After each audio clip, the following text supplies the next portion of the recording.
The Skoda Enyaq iV, the electric SUV by Skoda, is today here on Autogefühl with Thomas. You wanted to see us driving the car. That's what we do today. But first, a look at the exterior. Velvet red is the color for today, and a huge front grille, but closed off because the electric vehicles do not need so much cooling. Then the headlamps leap over right there. Seamless integration. LED is standard. Matrix LED is an option. And the turning indicators are also very interestingly integrated in a Czech glass craftsmanship style, so beautifully done.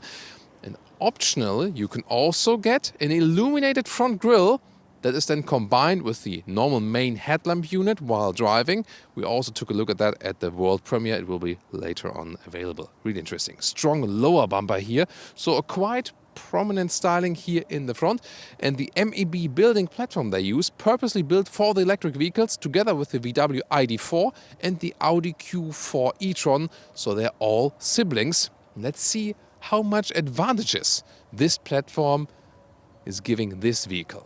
Interesting side profile, and the length is 4.65 meters, 15'3" or 183 inches, and what is it in the styling? SUV? Crossover? Van?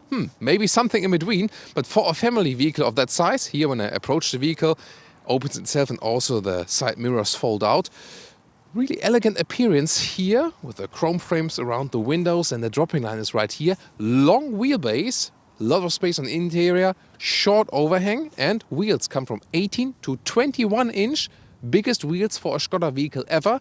These here are the 20-inch wheels, so I think a good compromise somewhat. Interesting technology-wise is rear-wheel drive here for this one today. That means a short turning circle, because you can turn the front wheels way in both directions.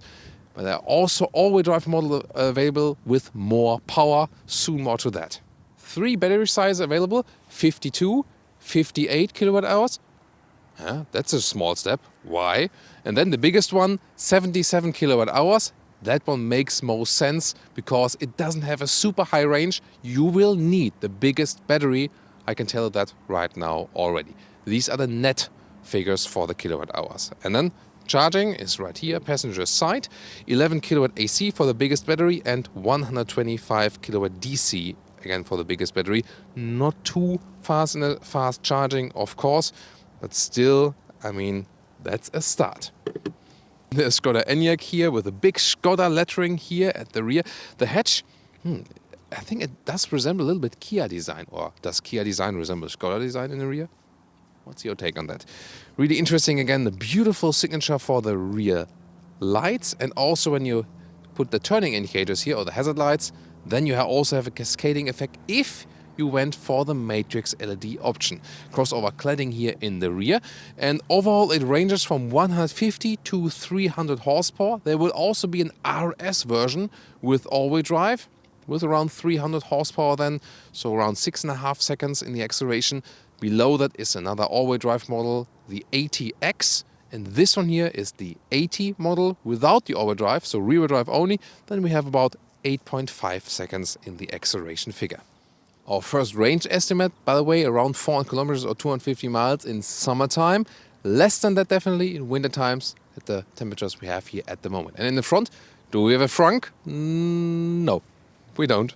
So the only cool thing you can find here is this funnel.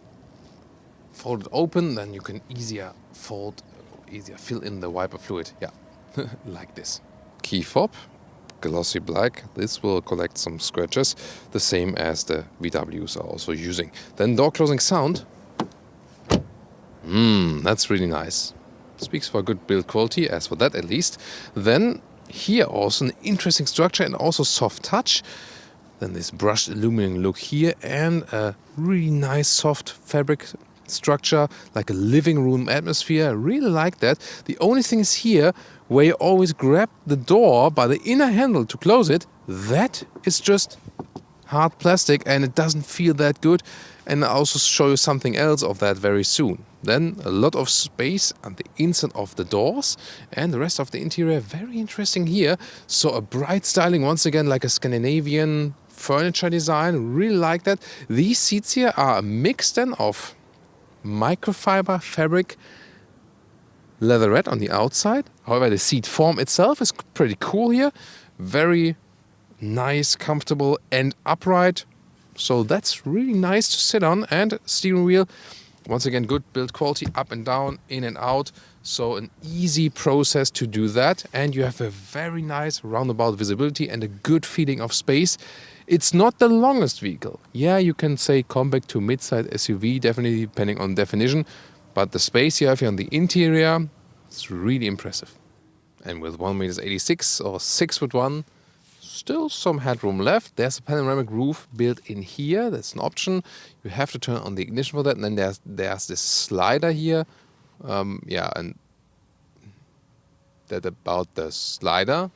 There we go.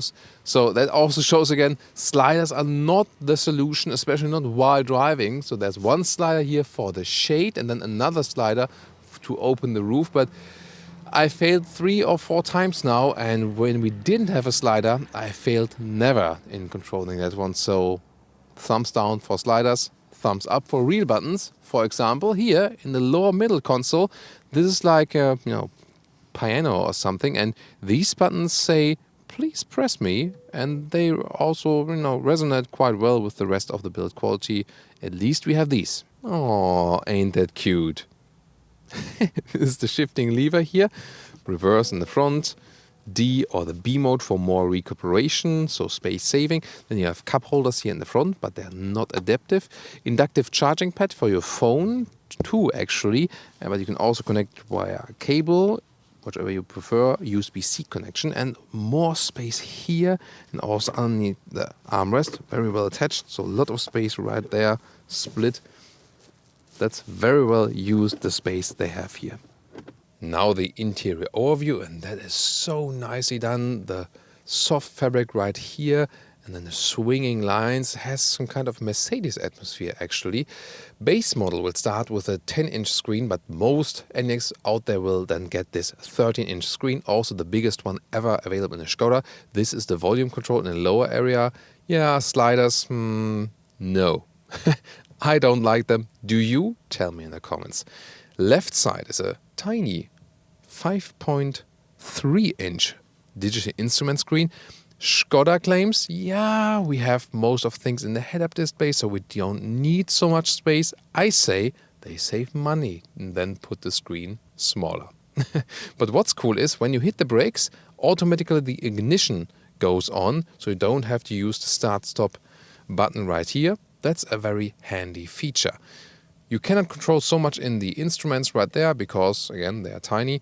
But the head-up display, the optional one, this is a very cool one. And we also show you some pictures while driving. It also has this augmented reality function where you see the arrows when turning, when you have a route set. That is very nicely done. On the steering wheel, heating is available. This is here the volume control. Always use this one instead of the slider. Right side then for the cruise control, for example. And then this huge screen. Interesting menu structure. These are some of our consumption figures for today right here. And then there's this home menu. There's this home menu. Yeah, and this is already a thing we know from VW, Skoda and Seat. This is the first time it happens today, though. We didn't have it before, but these screen freezers, they do happen with the new vehicles. Yeah, and it's really weird. We even had it in the Porsche recently, so I'm not sure what the VW Corporation is doing there, but it's really not a single case. It happens all over and time again. At least I found a fast solution. So here there's the on and off or also mute button, and I just press and hold it for like 15 seconds or something, and then the system does a restart, and now the touchscreen is working again. And then the Apple CarPlay or Android Auto integration, that looks super fancy, definitely. And let's hear some music. Oh, why can't I control the music here at the steering wheel? It's not working, I'm telling you that. It is connected to the ignition. When I turn on the ignition, then the buttons at the steering wheel work. I mean, why is that? Why? Well, but the sound is actually quite nice. Yeah, but once again, a lot of electronic and software clues to be fixed right here. But the menu structure itself is actually quite easy and you can understand what you're doing. However, temperature control here, on the touchscreen, yeah, definitely missing the climate knobs. The only thing you could do is actually use the voice control. Set temperature to 23 degrees. Ah, there we go. That worked. If you switch from the front to the rear compartment, well, you might use the umbrella here hidden at the inside of the doors. A little bit of Rolls-Royce feeling. And you might ask yourself, why would I ever switch from the front then to the rear? Well, at fast charging stations, I do that, for example, and then I put the front seat all the way to the front and take a seat in the rear to have a different seating position while doing this break inside the vehicle when it's cold outside or something. Here, fabric inside of the door, also in the rear, beautiful. This is more hard-packed than here, however, but it has a nice structure still, and manual shade for the kids. So, let's see here. Easily space for 4 tall adults. Yeah, you can sit here as well. That's possible. So it's good that we don't have this middle tunnel. That's the advantage. And you also have, next to USB-C charge, a real power socket right there. That's nicely done. And also a rear climate unit. Other than that, here in the middle part, you can fold down this to have cup holders. They're not adaptive though. And then there's also a ski hatch on the inside. You can fold the seats from here, but there's a more clever mechanism also from the trunk.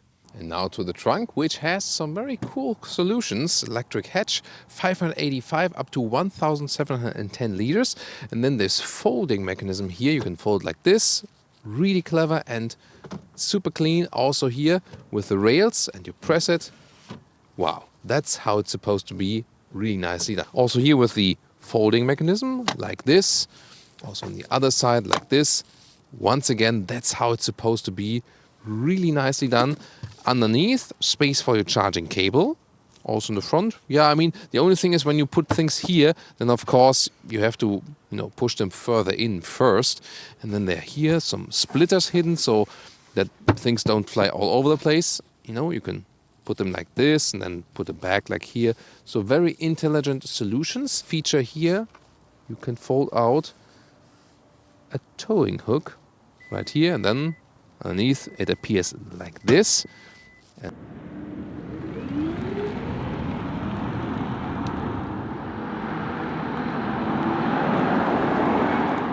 Welcome to Thomas's Driving Lounge. Electrify today with the Skoda Enyaq, the Skoda EV SUV, and we're starting here.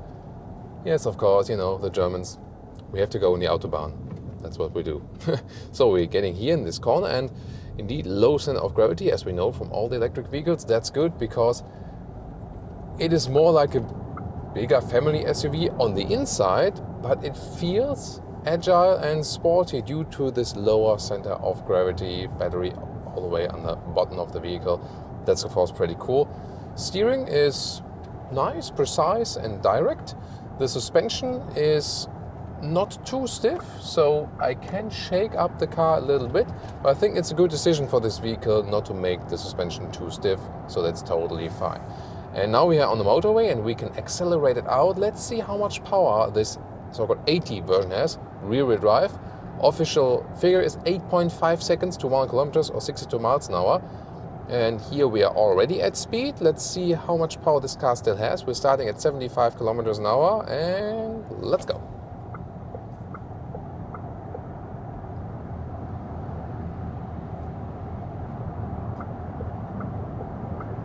And that's 130 kilometers an hour, so around 80 miles an hour.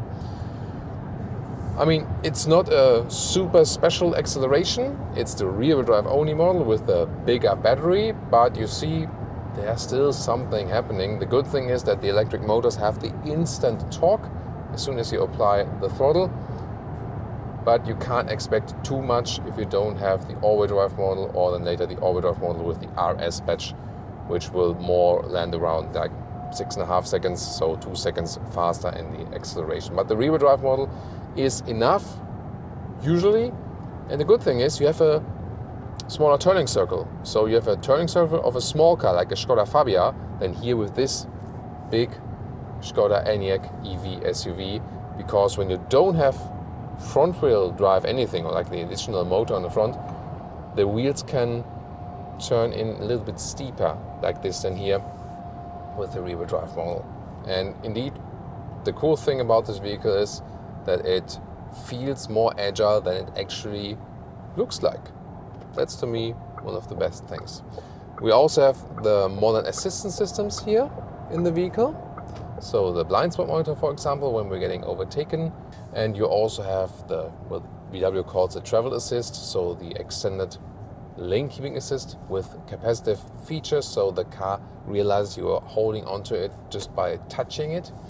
And of course with the adaptive cruise control, and we can set it here on the steering wheel. So once again here, really nice in and out of the corner. And I mean, we are on the motorway, yes, but you don't realize that there would be much wind noise. It is a high standing vehicle in general, but still, it's reasonably silent in here. That's cool. Big difference to the VW ID.4, I feel at least. They both share the same platform, but this one here on the one hand feels more sophisticated from the interior build quality. We've seen that in the interior review as well, but you also feel it while driving. It's more sophisticated. About recuperation, I'm usually using the B mode, so when I lift my foot off the throttle, we have recuperation going on, also quite substantial. The alternative would be in the D mode, then the car is just rolling. Then I can use the shifting pedals, here right or left side. Left side recuperation level 1, 2, 3. 3 then again strong recuperation when I go off throttle, and here I decrease the acceleration, the deceleration again with the right shifting pedal. The heat pump is an option for all the batteries.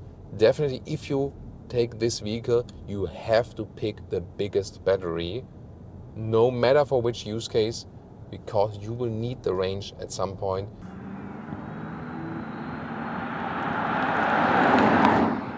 If you compare it to the VW ID.4, the ID.4 feels a little bit more agile in driving. This one here offers more clever solutions on the interior and a little bit more loading volume on the interior. That's a good thing.